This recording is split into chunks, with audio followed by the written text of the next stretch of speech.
bem com vocês? Bom, hoje nós vamos continuar a nossa aula sobre os compostos. Nós vimos na última videoaula os compostos inorgânicos, falamos ali da importância da água e dos sais minerais dentro do nosso organismo. E agora a gente começa a falar sobre os compostos orgânicos. Dentre os compostos orgânicos que nós temos, nós vamos estudar 4 de 5.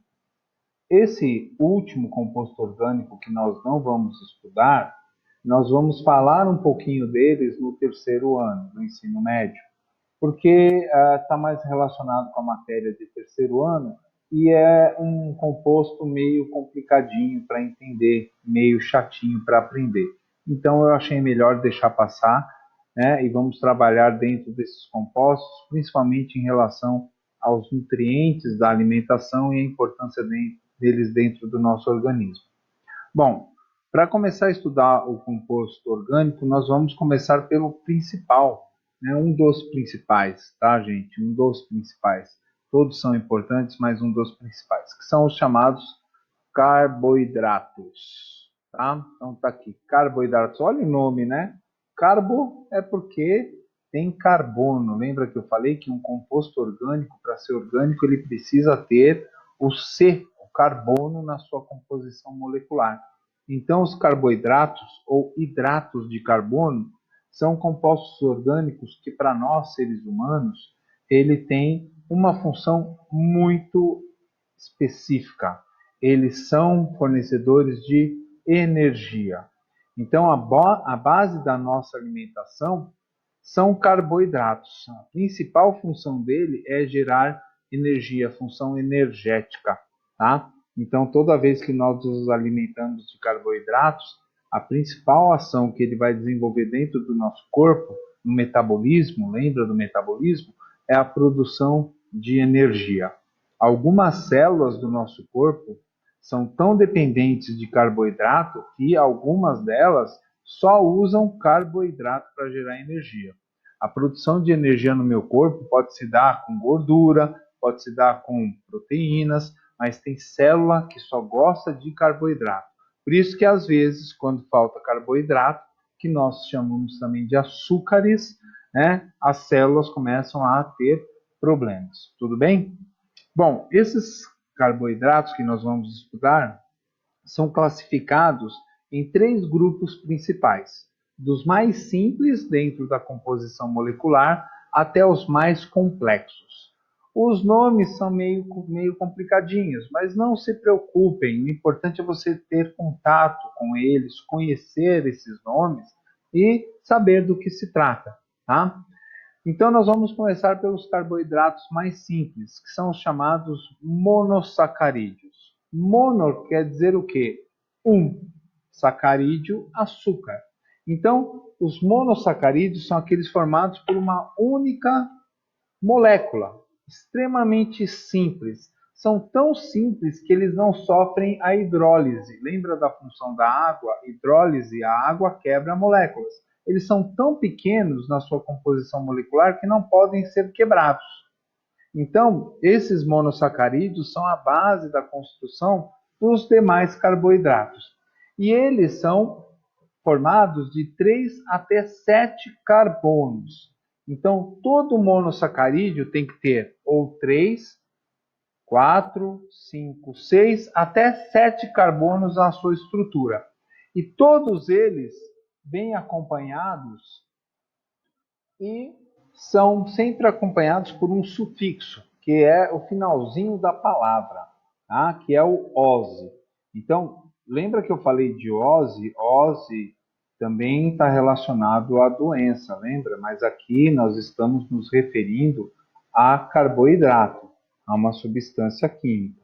Tudo bem? Então, eu vou mostrar uma tabela aqui para que vocês entendam isso aí. Então, olha só, nós temos aqui número de carbonos, como eu falei, de 3 até 7. Então, de 3 até 7. A fórmula do carboidrato tem sempre carbono, hidrogênio e oxigênio.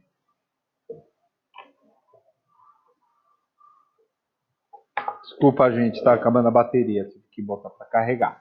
Então, o carbono tem, desculpa, o carboidrato monossacarídeo ele tem carbono, hidrogênio e oxigênio.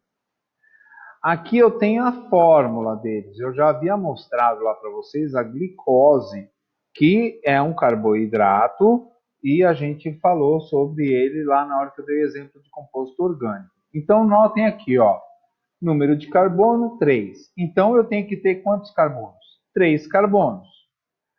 Além dos 3 carbonos, eu tenho aqui 6 hidrogênios e também 3 oxigênios. Como são 3 carbonos, eu tenho a tri, que determina o 3, e o ose, que é o sufixo. Então, um carboidrato formado por 3 carbonos é uma triose. Vamos nesse aqui, ó, no 6. 6 carbonos, então é C6H12O6. 6 é hexa, então é uma exose. 7 é hepta, penta, o Brasil é pentacampeão, né? Pentose. 4, tetra, tetrose. Então, o número de carbonos determina o nome do carboidrato acompanhado do sufixo ose. E notem que sempre que eu tenho um número de carbono, o número de oxigênio é igual. Então, se eu tenho 3 carbonos, eu tenho 3 oxigênios. E notem que eu tenho 6 hidrogênios. 3 mais 3 é igual a 6. Então, existe uma proporção numérica entre o número de carbono, hidrogênio e oxigênio. Se eu tenho 4 carbono, 4 oxigênio. 4 mais 4, 8. 6 carbonos, 6 oxigênios. 6 e 6, 12. Então, existe essa proporção entre os átomos de carbono, hidrogênio e oxigênio. Tá? Por isso que fica até fácil lembrar quais são os carboidratos. Mas não se preocupem, porque eu não vou fazer uma chamada oral disso aí, tampouco colocar uma atividade que vocês têm que decorar esses nomes aí. É só para vocês conhecerem. Nós aqui vamos trabalhar com os formados por 6, as exoses. Nós vamos trabalhar com esses aqui, hexa, tá? Nós vamos ver um pouquinho, lá no terceiro ano do ensino médio, eu falar sobre a pentose. Penta 5, tá? Por quê? Porque nós formamos o DNA e o RNA também com açúcar, por incrível que pareça, tá? Então, quando eu falar lá no terceiro ano, olha, lembra do composto orgânico que eu falei que vocês não aprenderam no primeiro ano? Tá aqui, é a pentose, tá? Um açúcar que faz parte do DNA e o RNA das nossas células. Porém, nós vamos trabalhar apenas com as pentoses, tudo bem? Desculpa, as exoses. Esses são os mono. Quais são os principais monossacarídeos, tá? Então, ó, eu estou mostrando aqui, desculpa, pulei o slide. Então, aqui, ó, uma exose C6H12O6. Essa aqui é a fórmula, tá? A fórmula da glicose ou de uma exose. Aqui eu tenho, só para vocês conhecerem, a estrutura molecular, a fórmula molecular. Então, notem que isso aqui exatamente é igual a isso aqui. Quantos carbonos eu tenho? 1, 2, 3, 4, 5, 6 carbonos. Quantos oxigênios? 1, 2, 3, 4, 5, 6. Quantos hidrogênios? 12. 1, 2, 3, 4, 5, 6, 7, porque aqui tem 2, ó, H2, tem 2 oxigênios. 8, 9, 10, 11, 12. Então, essa é a maneira com que os carbonos, hidrogênios e oxigênios se ligam nessa estrutura molecular. Tá? O tracinho mostra que é uma ligação simples. E quando eu tenho 2 tracinhos, é uma ligação dupla O com o oxigênio. Isso talvez vocês aprendam um pouquinho com a professora Kátia aí no curso do ensino médio, tá bom, gente? Então, é para vocês entenderem que existem várias maneiras de eu representar uma estrutura, né, atômica de uma molécula. Aqui é a fórmula e aqui é a estrutura molecular dela, tá bom, gente? Só por curiosidade, não se apavorem, não. Tem coisa muito pior do que isso aí, tá? Bom, quais são os principais monossacarídeos? Eu tenho três principais monossacarídeos. Eles estão aqui. São as hexoses, como eu falei, tá? Formados por 6 carbonos. C6H2O6. Glicose, todo mundo conhece a glicose.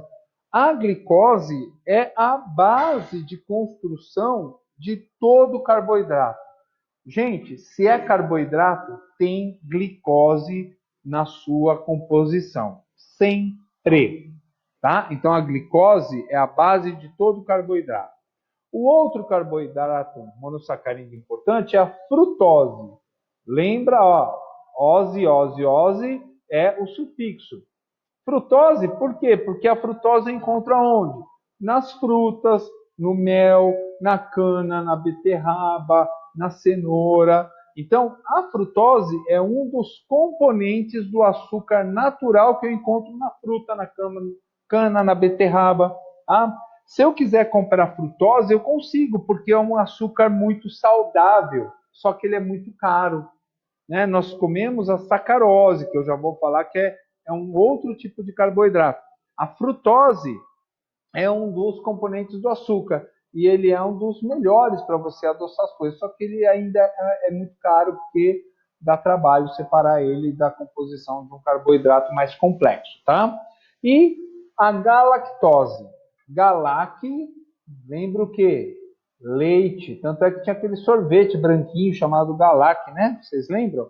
Quem é da minha época, acho que deve lembrar ali da Iopa, ou da Gelato. Nossa senhora, como eu tô velho. Né? Eram sorvetes que vendiam na minha época. E saíram lá na minha época e não tem nada a ver com o que eu tô falando, mas tudo bem, vai. Vamos continuar aqui. Então a galactose é um açúcar, só que ele é um dos componentes do açúcar natural do leite, que a gente já vai falar e vocês conhecem qual é o açúcar natural do leite. Só que ele não é um monossacarídeo, ele é um disacarídeo que a gente já vai falar. Tudo bem? Então esses são os principais monossacarídeos formados por hexa, 6 carbonos. As pentoses, como eu falei, formam DNA e RNA. Eu não vou falar sobre ela, vai estar aí na aula, mas eu não vou falar sobre elas agora não, tá bom, gente? Deixa para o terceiro colegial. Muito bem. O segundo grupo são os oligosacarídeos. Esses oligosacarídeos eles são formados pela união de 6 até, de 2 até 6 monossacarídeos. Então, eu pego 2 monossacarídeos, uno, eu tenho um oligosacarídeo. Junto 3, 4, 5, 6, eu tenho os oligosacarídeos. Porém, nós temos os mais importantes para a gente estudar aqui. E esses mais importantes são os di. Di quer dizer o quê? 2. Então, os disacarídeos são aqueles carboidratos formados pela união de 2 monossacarídeos. Monossacarídeos a gente já conheceu. Glicose, frutose e galactose. Então, eu tenho que juntar 2 desses para formar um di, que é um açúcar mais complexo. Tá? Como é que acontece essa união? Tá aqui, ó. Então eu tenho aqui, ó, um monossacarídeo, aqui, ó, C6H12O6, porque nós estamos falando de hexoses, e outro monossacarídeo, tá? E aqui o que eu estou fazendo, ó, gente? Eu estou somando. Então eu estou somando um mono com um mono, um com um, dois. Então, através dessa ligação chamada ligação glicosídica, porque é de glicose, eu tenho aqui um disacarídeo. Notem que eu tenho oxigênio e hidrogênio ligados a ele, tá, gente? O que aconteceu aqui? Saíram 2 hidrogênios e um oxigênio. O oxigênio ficou para fazer a ponte, ó, a liga que uniu esses 2 monossacarídeos. Os outros 2 saíram e formaram uma molécula de água. Então, toda vez que você forma um disacarídeo, você também tem a formação de uma molécula de água que não é desperdiçada, né, gente? Tá? Quais são os principais disacarídeos? Então, temos ali a sacarose, vocês conhecem. Sacarose é o açúcar natural das frutas, da cana, da beterraba.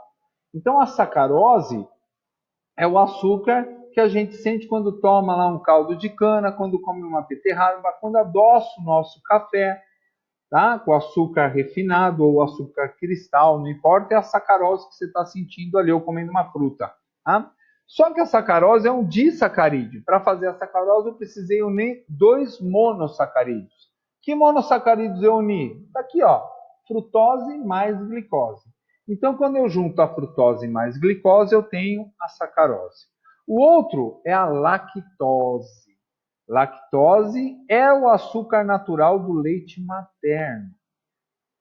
Então, o leite que sai, né, do ser humano ou de qualquer outro animal mamífero tem o açúcar natural dele.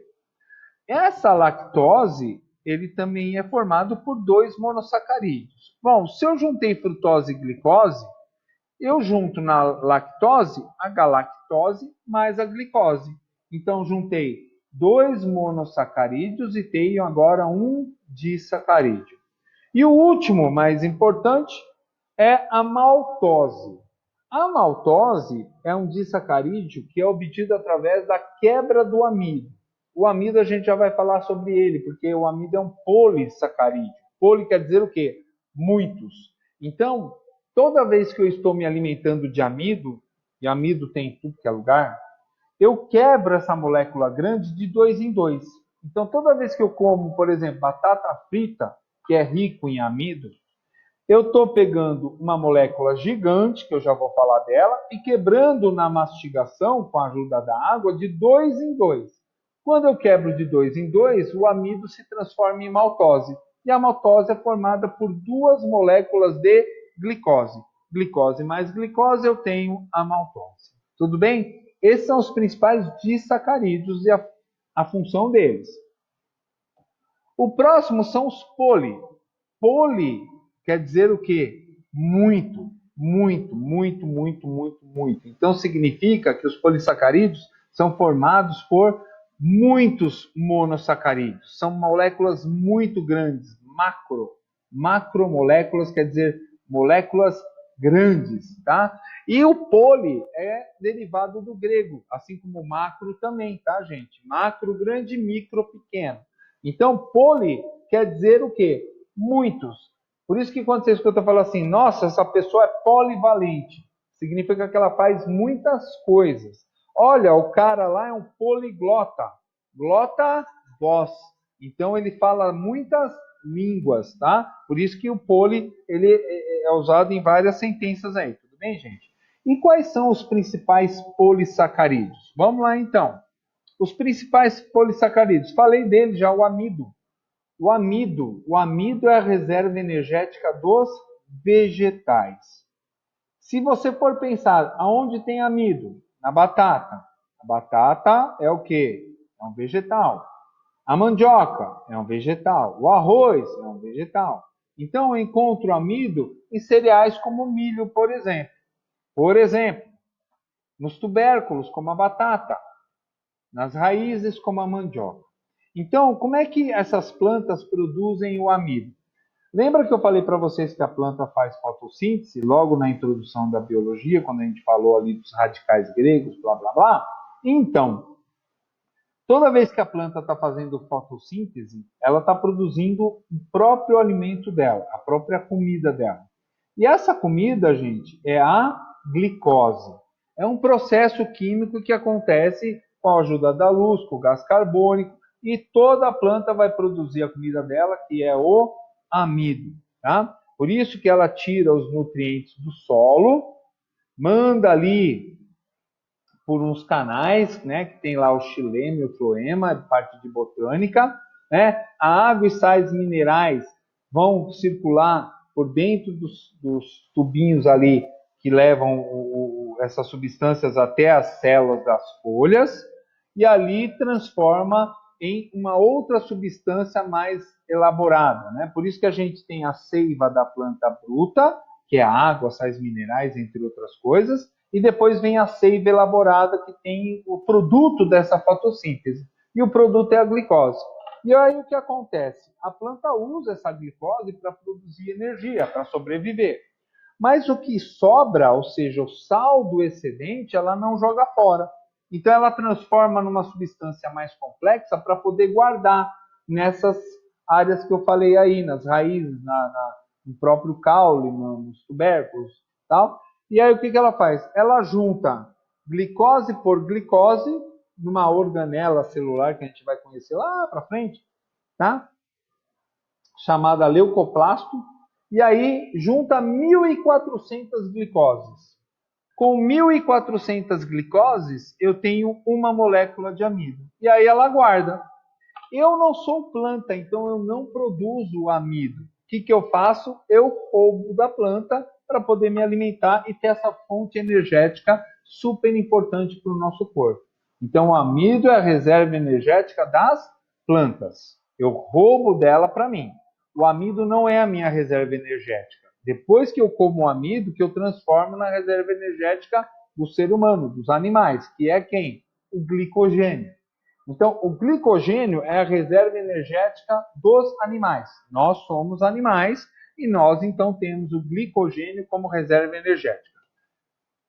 Onde ele é armazenado? No nosso fígado. O fígado é o cara que guarda o açúcar que sobra do nosso metabolismo. Como é que funciona isso? Então, olha lá. Estou comendo uma macarronada, né? No meu dia a dia, estou comendo arroz, não importa, estou comendo amido. Esse amido vai ser quebrado durante a digestão, né, no nosso sistema digestório, até eu transformar ele em glicose. Essa glicose vai para o nosso sangue. Chega lá no sangue, o que acontece? O nível de glicose sobe. E não pode ficar um nível de glicose alto, por quê? Porque eu posso desenvolver o diabetes, é perigoso. Então vai vir um hormônio, uma substância química aí, que é a insulina, que vocês conhecem, que vai ser jogada ali no sangue, e a insulina, ela vai passar pelo nosso corpo e vai avisar as células do nosso corpo que tem bastante glicose, porque você acabou de se alimentar, você não está em jejum. E aí o que acontece? A glicose começa a ser consumida pelas nossas células para produzir a energia que é a função dela. Então a insulina vai mandando recado para a célula, falando: ó, tem glicose, pega aí e produz energia. Pega aí e produz energia. Sobrou, ou seja, o excedente, eu não jogo fora. Por que eu não posso jogar fora? Porque deu um baita trabalho fazer essa digestão. Então, todas essas moléculas de glicose vão ser o quê? Guardadas pelo nosso fígado. Então, a insulina passa lá no fígado e fala assim: olha, fígado, sobrou um monte de glicose aí no sangue. E não pode ficar circulando lá no sangue. Faz mal. Então, o que, que o fígado faz? Ele começa a pegar glicose por glicose que está excedente e começa a juntar 3.600 glicoses. Quando ele junta 3.600 glicoses, imagine um L de uma corrente onde cada gominho da corrente é uma glicose. Eu junto 3.600. Juntei 3.600 glicoses, eu tenho glicogênio. Guardo esse glicogênio dentro das células hepáticas, né, que são as células do fígado, e deixo guardadinho lá para quando? Para um dia onde eu fico sem me alimentar direito, ou seja, quando eu fico em jejum.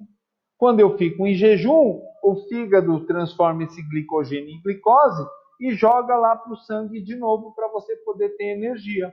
Então, é a reserva energética que a gente tem de açúcar, tá, gente?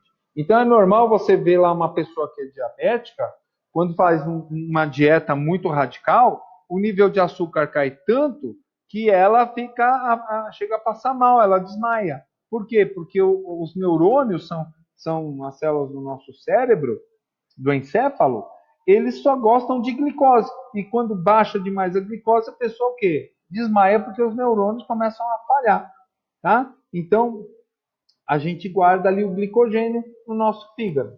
A pessoa que gosta de beber um álcool, né? Bebe demais, exagera. O que acontece com a pessoa? Começa a passar mal, começa a ter tontura e às vezes exagera tanto que todo o açúcar que a gente tinha guardado lá no nosso fígado é consumido porque o fígado é quem vai acabar com a toxina do álcool, vai metabolizar o álcool. E para isso ele precisa de muita energia. Então a gente consome toda a glicose que tem ali no fígado. Aí depois da bebedeira, muita gente tem que o quê? Tomar glicose na veia, porque se ficou zerado. Então, o glicogênio é a reserva energética dos animais. E o último carboidrato importante é a celulose. A celulose, ela é um dos componentes da parede celular dos vegetais. Vocês vão ver na nossa aulinha aí de laboratório tal, que a gente vai ter online também, ou se retornarmos um pouco mais cedo, vai saber, né? Então, a parede celular das plantas é feita de celulose. Por que parede celular? Porque as plantas estão expostas às intempéries. A planta não consegue fugir da chuva, do sol, do vento, então ela precisa ter na sua célula uma estrutura resistente. E essa estrutura resistente é feita de celulose. A celulose que nós comemos, a gente come na forma de fibra. Então, tudo que é planta tem celulose. Então, se eu como planta ou derivados da planta, eu estou ingerindo a celulose, mas eu ingiro ela na forma de fibras. As fibras, gente, não são digeridas pelo nosso corpo. Eu não tenho mais a capacidade de quebrar celulose. Apenas alguns outros seres vivos têm capacidade de quebrar celulose, como, por exemplo, os herbívoros, os ruminantes, os roedores, porque eles têm um sistema lá, que eu não vou entrar em detalhes, que quebra a celulose para tirar a glicose, porque celulose é feita de glicose, tá, gente? Eu como a celulose em forma de fibra. Como eu não vou mais digerir a celulose, eu tiro desse alimento vitaminas, sais minerais, aminoácidos, eu tiro substâncias importantes, mas a celulose não. E essa celulose que eu não vou digerir, ela fica lá bloqueando o meu intestino. Ela forma ali como se fosse um tampão. E ela não pode fechar o meu intestino, ela precisa, né, permitir a passagem. Só que como eu não vou digerir ela, ela começa a formar uma massa mais densa ali no meu intestino. E aí o que acontece? Essa massa começa a se acumular e o meu intestino, meu sistema digestório, para poder liberar isso, porque não pode bloquear, então ele começa a aumentar o quê? Os movimentos da digestão, chamados movimentos peristálticos, que são musculares. Então ele começa a fazer mais força para empurrar essa massa que está obstruindo o caminho. E nessa hora que ele faz mais força, o que acontece? Ele empurra tudo que está lá dentro com força, e aí o que acontece? Você vai no banheiro e faz o número 2. Por isso que as fibras são recomendadas para pessoas que têm problema de prisão de ventre, desculpa, porque justamente vai aumentar esse movimento peristáltico, esse movimento muscular, favorecendo com que você vá ao banheiro e jogue para fora todos os dejetos ali provenientes da alimentação. Então, a celulose que nós ingerimos na forma de fibra regula o funcionamento do nosso intestino. Tudo bem, gente? Bom, esses são os carboidratos, os principais carboidratos que nós temos, tá bom?